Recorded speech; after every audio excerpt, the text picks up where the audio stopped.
everybody, it's Lisa from the Silver Farmhouse. Let's create some awesome wooden faux popsicles.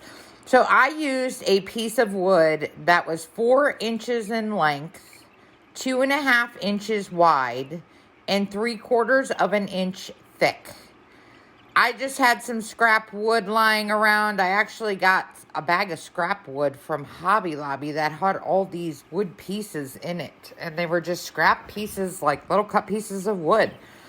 This one is not the exact same size. What I'm going to do here is just take this piece of wood and show you what I did. So I took a Dremel tool.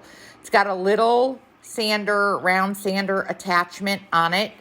I did use the heaviest grit one I had. And I'm going to tell you, invest in a good one, like a Dremel brand. Don't get an off brand. I bought a box of I don't even know if it was 200. I used them and they started ripping right apart as I was using them. I used a Dremel brand little sanders that you stick on this little rod, and they worked well and did not rip apart. So what you're going to do is you're going to turn your Dremel on. I have it on like a medium setting. You can set it on whatever you want. If you never used a Dremel, I'd practice on a scrap piece of wood first. They are an amazing tool. Basically what I did is just run it up and down in the straightest line I could possibly go until I got a little bit deep. Now, listen, they could be probably, I don't even know how deep I made them. I just did them so that they had a little lip on them. So basically, you take your Dremel tool and you're going to run it up and down. I'd leave at least a little hair on the edge. You can see my blue popsicle there. It's got a little bit of an edge on it. And then I start running my tool up and down. Basically, you just keep running back and forth until you get a little deep cut. Okay, I want to call it a reservoir, but it's not a reservoir.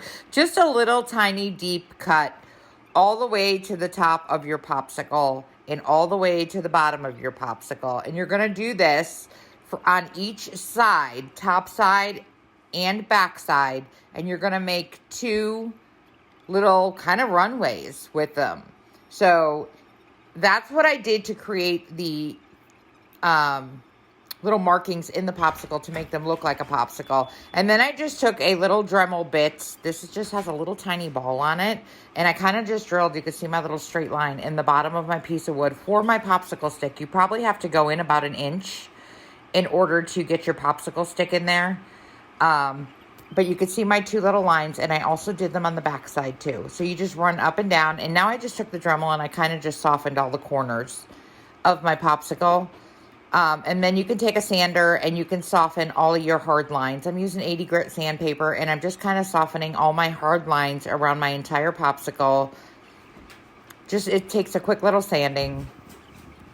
After you're done doing that, then you're ready to paint. You can paint them whatever color you want to paint them. I painted some red, I painted some blue, I painted some cream. Add your popsicle stick in. You can stain your popsicle stick if you want to. I kind of painted mine first and then I added the popsicle stick. I just found it a lot easier than trying not to paint the popsicle stick itself. So just give your popsicle a quick little sanding all the way around. And like I said, make sure you do both sides of the popsicle stick with those little indentation lines. This one I painted, it was a navy blue. This one I painted a burgundy, and then I used a burgundy, a cream, and a navy blue. You can use whatever colors you want. You can make them all fun summer colors, bright colors, dark colors, whatever you want to do. And then mine did take 2 coats of paint, so I painted them up. I sanded them a little rough sanding after they were painted. We will paint this cream one up here. We're going to give it a quick paint and a quick dry with the hairdryer, and then I'll show you guys how I sanded it.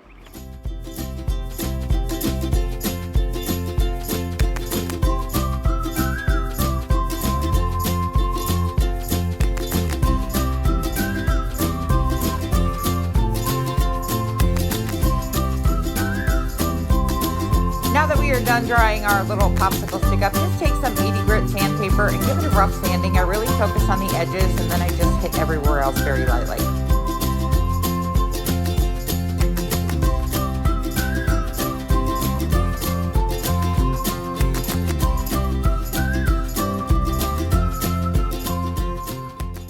Now that we are just about done sanding our piece, I'm just going to dust it off a little bit. So we painted this one cream. What I'm going to do is I'm going to take some of my favorite Waverly antiquing wax and I'm going to apply a coat of Waverly antiquing wax with an antiquing brush all over the entire thing. This is a cream color, so I'm going to go a little bit lighter and blot on a paper towel. But I also did it to my burgundy and blue. It just makes the color so much deeper, darker, richer, looks more primitive. You can see the difference right here. It really gives it that nice brown tone. I just take a paper towel and I simply wipe off the excess. Now you can put your popsicle in. I'm just trimming mine to the length that my other ones are. I trimmed one side, but I left the rounded side sticking out. My popsicle sticks are a little bit thicker. They're not really the thin ones. Add a little bit of glue into your little popsicle stick slot. Slide it in and glue it in. And you can also rub these with some ink, a black ink pad, if you want to make them a little bit darker and grungier. I kind of really enjoyed them the way they were, and I think the blue one and the burgundy are probably my favorite. I displayed mine in a cute little dough bowl. Guys, thank you so much for watching the Silver Farmhouse. I hope you enjoyed this quick video.